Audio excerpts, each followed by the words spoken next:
Want to know how to log in to your existing account in guru.com? Well, no worries. In this video, I'm going to show you an easy step-by-step guide on how you can do it easily in just under a minute. So let's get straight to it.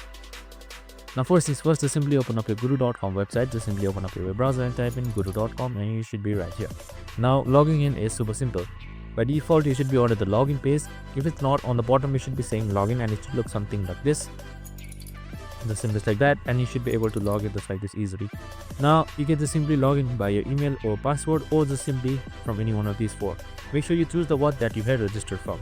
So we have also created a video on how to register to guru.com, so make sure to watch it. So once everything is done, you should automatically be logged in to guru.com, and that's it. Super simple and easy. I hope this video helped. If it did, make sure to like, subscribe and tune in with us for more of this video. See you in the next one.